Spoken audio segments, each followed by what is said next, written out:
मैत्रिणींनो, आज आपण आईंच्या हातचे मोदक शिकणार आहोत. तर तुम्ही पाहू शकतात आईंनी एक वाटी घेतलेली आहे मेजरमेंटसाठी. तर ते 1.5 वाटी पीठ घेणार आहे. तर हे मोदकाचं पीठ आहे.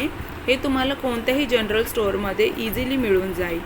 आता तुम्ही इथे लक्ष देण्याची गरज आहे, कारण की 1.5 वाटी तांदळाच्या पिठासाठी 1.5 वाटीच पाणी घ्यायचं असतं, नाहीतर मग ते पिठी चांगली होत नाही.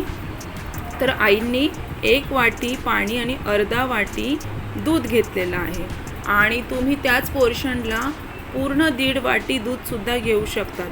तर हे तुमच्यावर डिपेंड आहे. दुधाने मऊसर होतात मोदकं.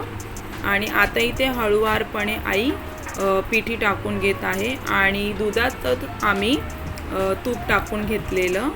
आता हे मिक्स करत असतानाच त्यामध्ये थोडंसं मीठ देखील घालून घेतलं आहे.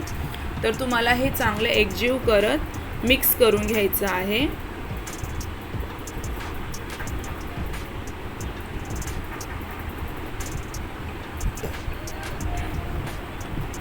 हे व्यवस्थित मिक्स झाल्यानंतर याच्यावर 2 ते 3 मिनटं तुम्हाला झाकण ठेवायचं आहे.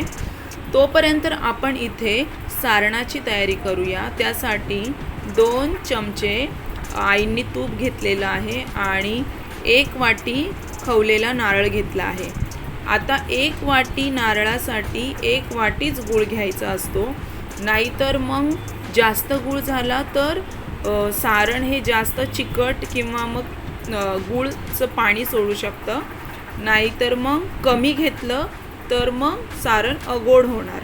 आता आईने याच्यामध्ये खसखस घालून घेतलेली आहे. तुम्ही यामध्ये तुमच्या आवडीचे ड्रायफ्रूट्स देखील घालू शकतात.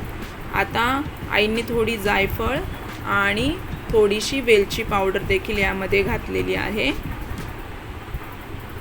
आता सारणाला त्या चांगल्या एकजीव करून घेणार आहे, आणि आता गुळाला पाणी सुटणार. तर ते पाणी पूर्ण आटेपर्यंत तुम्हाला गूळ हा अधीमधी ढवळत राहायचा आहे. आता तुम्ही पाहू शकतात अशा पद्धतीने याला पाणी सुटलं आहे, आणि या पद्धतीने तुम्हाला असं कोरडं करून घ्यायचं आहे.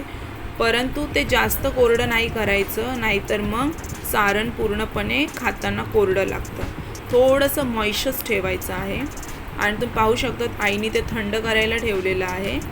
आता इथे आपल्याला जी उकड काढलेली आहे ती छान पद्धतीने मळून घ्यायची आहे.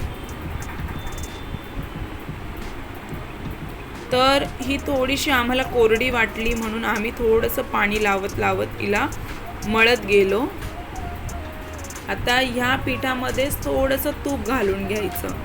तर याने काय होतं, वरचं जे कवर आहे त्याला चांगली चकाकी येते, आणि ते पीठ मऊसर लागतं.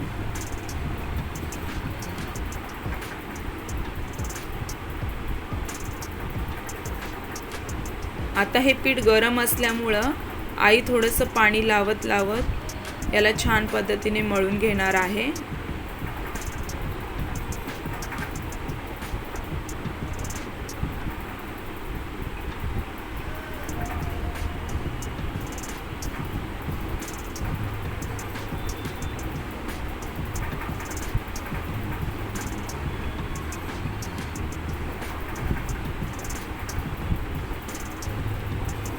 हे लक्षात ठेवायचं की पीठ हे मऊसरच झालं पाहिजे, नाहीतर मग पारी ही आपली तुटत जाणार. तर तुम्ही पाहू शकतात एकदम कापसासारखं पीठ झालेलं आहे, आणि इथं आम्ही मोदक करायला घेतलेले आहे.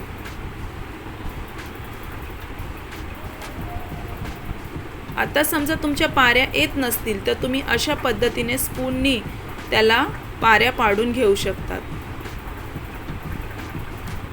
आणि तुम्ही ते पाहू शकतात आम्ही केळीचं पान घेतलेलं आहे एका चाळणीवर, आणि त्याच्यावर आम्ही मोदकं ठेवत आहे. त्याने मोदक हे अजून टेस्टी होतात. तर अशा पद्धतीने आम्ही सर्व मोदक करून घेणार आहोत.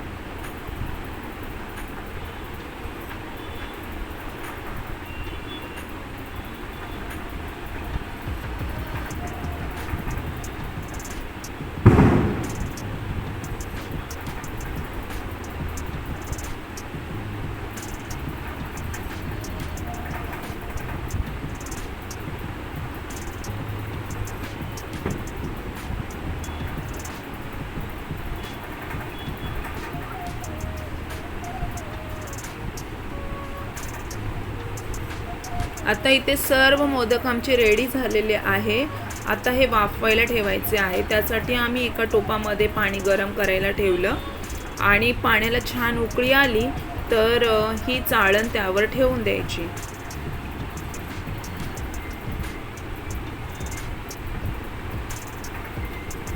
आता आपल्याला 1 ते 1.5 मिनिटच आपल्याला हे मोदक वाफवायचे आहे.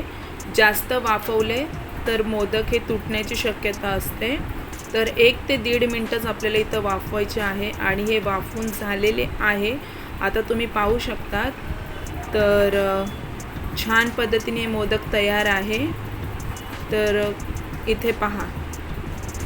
आहाहा! आता यावर मस्त साजूक तूप टाकायचं आणि मोदकाचा आस्वाद घ्यायचा.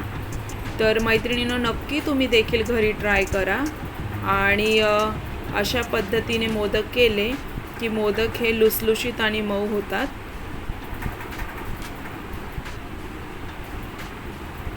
गणपती बाप्पा मोरया, मंगल मूर्ती मोरया.